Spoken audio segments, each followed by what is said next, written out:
La crise écologique, je crois, est d'une certaine manière l'expression de cette extraordinaire difficulté où nous nous trouvons tous à nous projeter dans un avenir désirable et qu'il faudrait construire. On n'a pas envie de se projeter dans l'avenir à cause de ce cauchemar écologique qui semble nous attendre, et aussi à cause de notre rapport au travail. Quand le robot va nous remplacer, quand l'intelligence artificielle sera partout, qu'on n'aura pas de travail, ça fait peur également. C'est l'autre versant. Daniel Cohen, est-ce que vous pensez que le revenu universel, ce thème qui avait été popularisé par Benoît Hamon pendant la campagne, puis rejeté d'une certaine manière, est-ce que ça peut être une alternative ? Moi, je pense que c'est une alternative. C'est-à-dire, je pense qu'il faut donner aux gens les moyens d'une sécurité sociale qui leur permette de traverser les épisodes de l'histoire de plus en plus mouvementés qu'ils sont en train de connaître.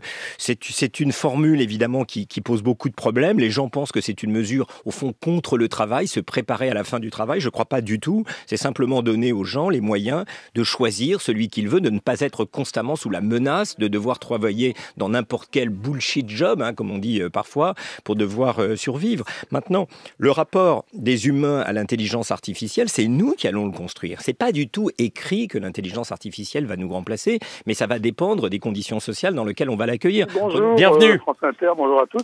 Je suis agriculteur et dans la révolution industrielle, je pense que quelque part l'agriculture a donné sa part. On a nourri la France et la planète en grande partie grâce à des techniques évolutives effectivement phytopharmaceutiques.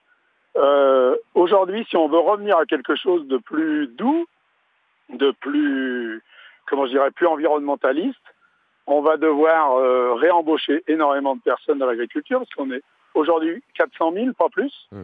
Et comment on va faire en sachant que aujourd'hui, on sait que 50% des agriculteurs gagnent moins de 400 € par mois. Merci Yves pour cette question, Daniel Cohen.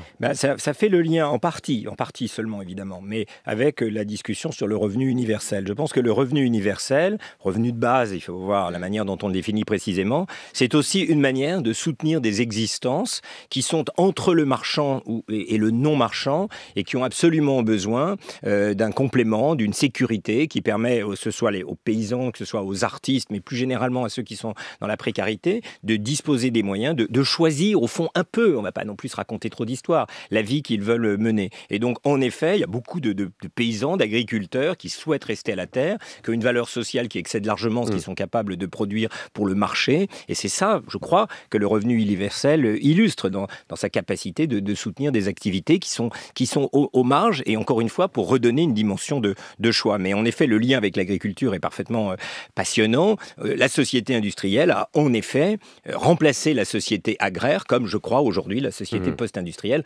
remplace la société industrielle. C'est une révolution de même nature et il faut de nouveaux instruments.